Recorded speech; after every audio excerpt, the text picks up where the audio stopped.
यूं तो कोलकाता का इतिहास काफी बड़ा और रोचक तथ्यों से भरा हुआ है, लेकिन यहाँ के हावड़ा ब्रिज की बात किए बिना इस शहर की कहानी पूरी नहीं होती है। ये ब्रिज हुगली नदी पर बना हुआ है जो हावड़ा और कोलकाता को जोड़ता है। इसे बनाने में इंजीनियर्स ने ऐसे मेथड का इस्तेमाल किया कि जब ये बनकर तैयार हुआ तो लोग इसे देखकर दंग रह गए। आपको जानकर हैरानी होगी कि इतने बड़े ब्रिज को बनाने के लिए नदी के दोनों किनारों पर केवल 2 पिलर्स का सहारा लिया गया है। नदी में एक भी पिलर का इसको सपोर्ट नहीं है। साथ ही पूरे ब्रिज में एक भी नट बोल्ट का इस्तेमाल नहीं किया गया है। फिर भी करीब 8 दशकों से ये ब्रिज बिना किसी डैमेज के आज भी अपनी जगह पर जस का तस बना हुआ है। हर दिन इस ब्रिज पर से करीब 1 लाख गाड़ियां और 1.5 लाख से ज्यादा लोग गुजरते हैं, जिस वजह से ये दुनिया के सबसे बिजिएस्ट ब्रिजेस में से एक है।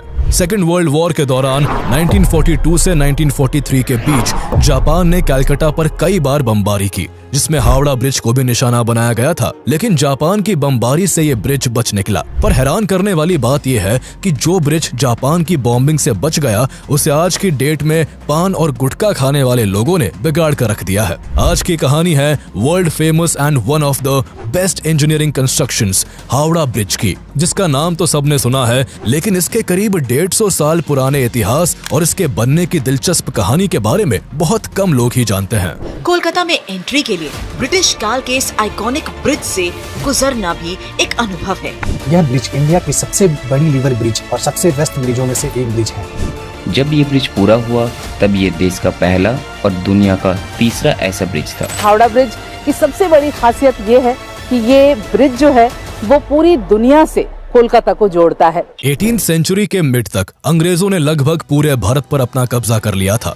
अपने शासन को मजबूत करने और अपने व्यापार को बढ़ाने के लिए अंग्रेजों ने भारत के बड़े शहरों में कई डेवलपमेंट्स किए। बदलते वक्त के साथ जब ट्रांसपोर्टेशन के लिए रेलवे का इजाद हुआ तो एक्सपोर्ट को और फास्ट करने के लिए अंग्रेजों ने 1853 में महाराष्ट्र के बॉम्बे और 1854 में बंगाल के हावड़ा में रेलवे का निर्माण किया। उस समय बंगाल ब्रिटिश इंडिया का सबसे पावरफुल प्रोविंस और कलकत्ता ब्रिटिश इंडिया की राजधानी था। यहाँ से ही लगभग सभी ट्रेड को कंट्रोल किया जाता था। इसलिए अंग्रेजों ने बंगाल में रेलवे लाने के लिए 1853 में ही पटरियों को बिछाने का काम शुरू कर दिया था और इसी साल के जून महीने में हावड़ा में रेलवे स्टेशन भी बना लिया गया था। अंग्रेज सबसे पहले बंगाल में ही रेल की शुरुआत करना चाहते थे, लेकिन लंदन से रेल डिब्बे को लेकर आ रहा शिप बीच रास्ते में ही डूब गया और लोकोमोटिव इंजन गलती से भारत आने की बजाय ऑस्ट्रेलिया पहुंच गया। इससे इसे बनाने में 1 साल की देरी हो गई और हावड़ा स्टेशन 1854 में बनकर तैयार हो सका। हावड़ा में रेलवे स्टेशन बन जाने के बाद भी अंग्रेजों की ट्रेड्स को आसान बनाने की समस्या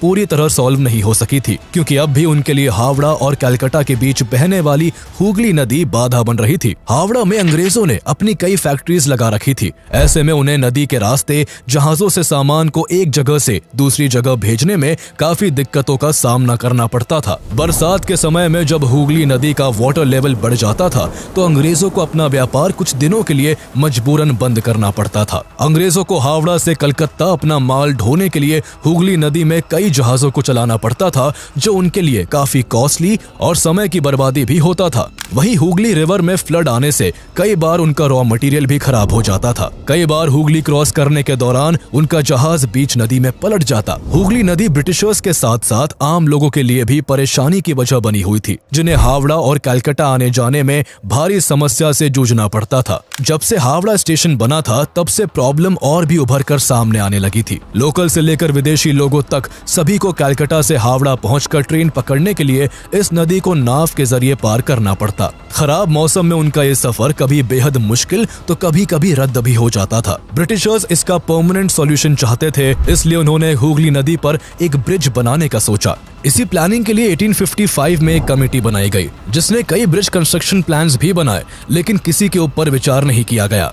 कुछ सालों तक इस काम की ओर अंग्रेजों की नजर नहीं गई, लेकिन 1862 में ब्रिटिश सरकार एक बार फिर से जागी और ईस्ट इंडियन रेलवे कंपनी के चीफ इंजीनियर जॉर्ज टर्नबुल को हुगली नदी पर पुल बनाने का काम सौंप दिया गया। उन्हें जल्द से जल्द इसकी डिटेल स्टडी कर रिपोर्ट देने को कहा गया। टर्नबुल इससे पहले हावड़ा रेलवे स्टेशन बनाने का काम कर चुके थे। गवर्नमेंट के ऑर्डर्स मिलते ही वो इसकी प्लानिंग में लग गए। कई महीनों के रिसर्च के बाद 19 मार्च 1862 को उन्होंने अपनी रिपोर्ट सरकार को सौंपी, लेकिन किसी कारण ब्रिज बनाने का काम एक बार फिर से शुरू नहीं किया जा सका। करीब 8 साल तक ब्रिज का काम यूं ही ठंडे बस्ते में पड़ा रहा। इसके बाद 1870 में कैलकाटा पोर्ट ट्रस्ट की स्थापना हुई और ब्रिटिश सरकार ने 1871 में हावड़ा ब्रिज एक्ट पास करके ब्रिज बनाने का काम ईस्ट इंडिया कंपनी के chief engineer sir Bradford Leslie को सौंप दिया। वो यहाँ एक पॉन्टून ब्रिज बनाने का प्लान लेकर आए। इस प्लान के मुताबिक इस ब्रिज को कुछ इस तरह से डिजाइन किया जाना था कि जरूरत पड़ने पर इसे बीच से खोलकर 2 हिस्सों में अलग किया जा सके, ताकि नदी से गुजरने वाले बड़े जहाज इससे टकराए बिना आसानी से गुजर सके। पॉन्टून ब्रिज का प्लान सरकार को बहुत पसंद आया और तुरंत इसे पास कर दिया गया। दरअसल पॉन्टून ब्रिज पानी में तैरते पीपों के ऊपर बना एक ब्रिज होता है, जिसका इस्तेमाल अक्सर किसी इमरजेंसी के वक्त किया जाता है। चूंकि हुगली नदी काफी टाइडल है और जब भी यहाँ ज्वार भाटा आता है तो इसके पानी में काफी उतार चढ़ाव देखने को मिलता है। इस ब्रिज का ये फायदा होता है कि नदी का जल स्तर जब ऊपर नीचे होता है तो ये पॉन्टून ब्रिज उसके साथ ही खुद भी ऊपर नीचे होता रहता है। आदेश अनुसार पॉन्टून ब्रिज पर काम शुरू किया गया। इस ब्रिज को बनाने के लिए ब्रिज के पार्ट्स ब्रिटेन से बनकर आते, जिन्हें कलकत्ता में ही असेंबल किया जाता। इसे बनाने के दौरान 20 मार्च 1874 को कलकत्ता में भयंकर साइक्लोनिक स्टॉर्म आने के कारण इस ब्रिज को काफी नुकसान पहुंचा। इसके कुछ ही समय बाद एगेरिया स्टीमर इस ब्रिज से टकरा गया, जिस कारण इसके 3 पॉन्टून पानी में डूब गए और इस ब्रिज का करीब 200 फीट हिस्सा डैमेज हो गया। ऐसी तमाम चुनौतियों को पार कर 1874 में आखिरकार ये ब्रिज बनकर तैयार हो गया। इस ब्रिज को बनाने में लगभग 3 साल का वक्त लगा और करीब 22 लाख का खर्चा आया। यह पॉन्टून ब्रिज 1528 फीट लंबा और 62 फीट चौड़ा था।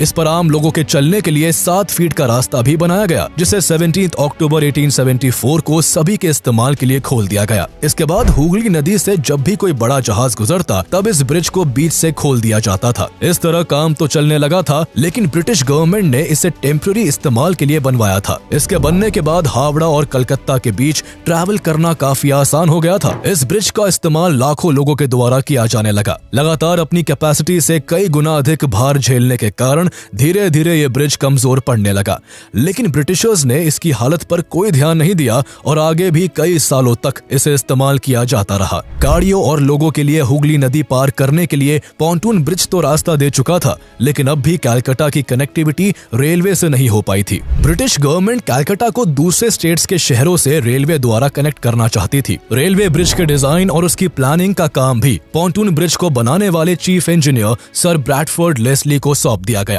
लेस्ली ने इस काम में अलेक्जेंडर मेडोज रेंडल का साथ लिया और दोनों ने मिलकर डिजाइन तैयार करके इस ब्रिज के चीफ इंजीनियर आर्थर जॉन बैरी को सौंप दिया। 1882 में इस ब्रिज को बनाने का काम शुरू कर दिया गया और 1887 में यह बनकर तैयार हो गया। इस साल महारानी विक्टोरिया के शासन के 50 साल पूरे हो रहे थे और ब्रिटिश ऑफिसर्स इसे गोल्डन जुबली ईयर के रूप में सेलिब्रेट करना चाहते थे। इसी वजह से इस ब्रिज का नाम जुबली ब्रिज रख दिया गया। रेलवे ब्रिज बन जाने के बाद भी पॉन्टून ब्रिज का लोड कम नहीं हो सका था और 20वीं सेंचुरी की शुरुआत तक इस ब्रिज पर बैलगाड़ियों का लंबा जाम लगने लगा था। उस वक्त ब्रिटिश इंडिया की कैपिटल सिटी होने के साथ साथ कलकत्ता इकोनॉमिक सेंटर भी बना हुआ था, जिस वजह से यहाँ लोगों की भीड़ बढ़ चुकी थी। इस बढ़ती भीड़ से पॉन्टून ब्रिज बुरी तरह इम्पैक्ट हो रहा था। सामान से लदी कई बैलगाड़ियां रोज इस ब्रिज पर घंटों खड़ी रहती थी। इतना भार उठा पाना इस ब्रिज के लिए इम्पॉसिबल हो चुका था। 1905 में एक्सीडेंट के खतरे को देखते हुए ब्रिटिश गवर्नमेंट ने इसका टेक्निकल इंस्पेक्शन करवाया, जिसमें ब्रिज की बेहद खराब स्थिति का पता चला। ब्रिज की ऐसी कंडीशन को देखते हुए जल्द ही एक नए ब्रिज के कंस्ट्रक्शन पर सरकार को ध्यान देने के लिए कहा गया। इसके बाद ब्रिटिश गवर्नमेंट तुरंत हरकत में आ गई और नए ब्रिज के कंस्ट्रक्शन के लिए उसकी प्लानिंग और डिजाइन तैयार करने में जुट गई। अगले ही साल 1906 में पोर्ट कमीशन ने ईस्ट इंडियन रेलवे के चीफ इंजीनियर R.S. हायट और कलकत्ता कॉर्पोरेशन के चीफ इंजीनियर W.B. मैकेब की अध्यक्षता में एक कमेटी बनाई। उन्हें हुगली नदी पर एक नए ब्रिज के प्लान्स को रिव्यू कर उन पर डिटेल रिपोर्ट देने को कहा गया। दोनों ने कुछ महीनों में इस पर रिपोर्ट तैयार कर ब्रिटिश गवर्नमेंट को सौंप दी। कमेटी ने अपने रिपोर्ट में 6 तरीके के ब्रिज बनाने के सुझाव पोर्ट कमीशन को भेजे थे, जिसमें टनल ब्रिज से लेकर फ्लोटिंग ब्रिज का सुझाव भी शामिल था। सभी 6 सुझावों पर गहन विचार किया गया। ब्रिज के कंस्ट्रक्शन, फाइनेंशियल एस्पेक्ट और ट्रैफिक पोटेंशियल को देखते हुए यहाँ फ्लोटिंग ब्रिज बनाने का निर्णय लिया गया। इसके बाद पोर्ट कमीशन ने इस नए फ्लोटिंग ब्रिज के डिजाइन एंड कंस्ट्रक्शन के लिए टेंडर निकाला, जिसमें 23 कंपनीज को शॉर्टलिस्ट किया गया।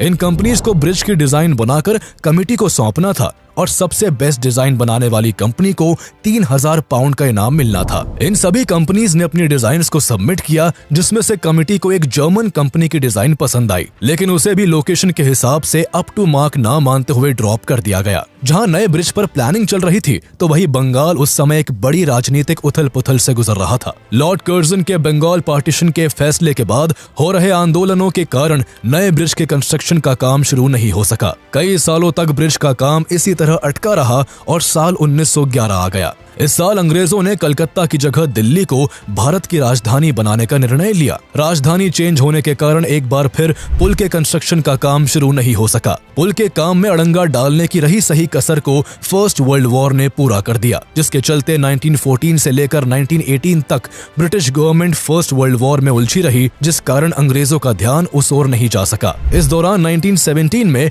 पुराने ब्रिज की ही मरम्मत करके काम चला लिया गया, लेकिन पुल की कंडीशन ऐसी नहीं थी कि ज्यादा वक्त तक उसे इस्तेमाल में लिया जा सके। इसलिए नए ब्रिज के निर्माण के लिए 1921 में बंगाल के एक फेमस इंडस्ट्रियलिस्ट और आर्किटेक्ट RN मुखर्जी के नेतृत्व में मुखर्जी कमेटी बनाई गई। मुखर्जी उस समय मार्टिन कंपनी लिमिटेड नाम की एक कंपनी चलाते थे, जिसके द्वारा इससे पहले कलकत्ता के विक्टोरिया मेमोरियल और बेलूर मठ का निर्माण किया जा चुका था। अंग्रेजों को RN मुखर्जी के काम पर पूरा भरोसा था और उन्होंने इस पर खरा उतरते हुए एक साल के भीतर ही 1922 में न्यू हावड़ा ब्रिज कमीशन के सामने अपनी रिपोर्ट सौंप दी, जिसमें कैंटिलीवर ब्रिज बनाने का सुझाव दिया गया था। 1926 आते आते इसमें काफी प्रोग्रेस देखी गई और इस दौरान सरकार ने न्यू हावड़ा ब्रिज एक्ट भी पास कर दिया। बाद में consultant firm Rendel, Palmer and Tritton को भी एक ऑल्टरनेटिव आइडिया पर काम करने को कहा गया। इस फर्म ने 1929 में पोर्ट ट्रस्ट को अपनी रिपोर्ट सौंपी, जिसमें उन्होंने कैंटिलीवर और फ्लोटिंग ब्रिज बनाने का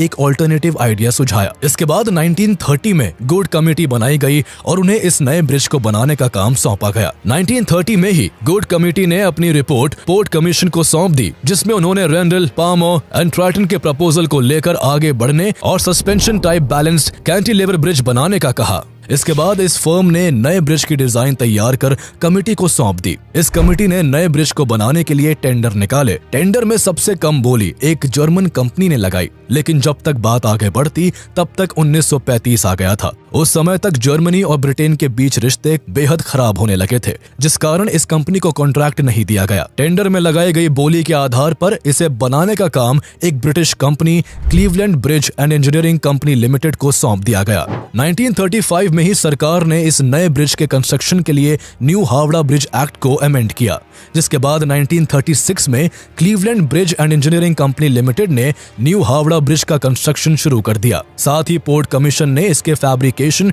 एंड इरेक्शन के काम के लिए हावड़ा की ही एक firm Braithwaite Burn and Jessop construction company limited को शामिल कर लिया। इसके बाद हुगली नदी में उपस्थित भारी मात्रा में गादों को निकाला जाने लगा। एक रात जब नदी के तट से गाद निकाला जा रहा था, तभी एक विशालकाय टावर गलती से छूट गया, जिससे ये अपने वजन के कारण करीब 2 फीट जमीन के अंदर तक घुस गया। इस वजह से उस समय इतना जोरदार धमाका हुआ कि खिदिरपुर में लगाए गए सेस्मोग्राफ ने इसे भूकंप के झटके के रूप में रिकॉर्ड किया। इस धमाके के पास का ही एक मंदिर भी गिर गया और आसपास के लोग डर कर सहम गए। इस दौरान गाद की सफाई के क्रम में यहाँ 18th सेंचुरी की तोपें और कई तरह के सिक्के भी मिले थे। कुल मिलाकर ब्रिज के फाउंडेशन को तैयार करने में 2 साल का वक्त लगा और ब्रिज के बाकी हिस्सों का कंस्ट्रक्शन 1940 में शुरू हुआ। इस ब्रिज को बनाने में कुल 26,500 टन स्टील का इस्तेमाल होना था। जिस तरह पॉन्टून ब्रिज के लिए सामान ब्रिटेन से आता था, उसी तरह इस ब्रिज में लगने वाले स्टील से लेकर कई जरूरी चीजों का एक्सपोर्ट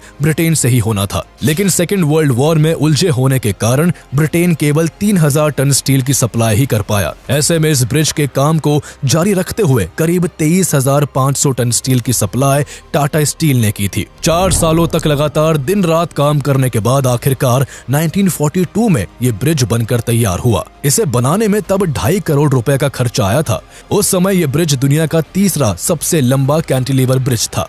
इस ब्रिज की लंबाई 2313 फीट, ऊंचाई करीब 269 फीट और पुल की सेंट्रल डेक यानी इसके ऊपर की सड़क की चौड़ाई करीब 71 फीट है। इसके अलावा सड़क के दोनों तरफ लोगों के चलने के लिए 15-15 फीट के 2 फुटपाथ को बनाया गया है और इसका सेंट्रल स्पैन 1500 फीट के करीब है। इस ब्रिज की डेक को मेन ट्रस से 39 पेयर्स के हैंगर्स के सहारे लटकाया गया है। इस ब्रिज को जो सबसे ज्यादा खास बनाती है तो वो है इसकी कारीगरी।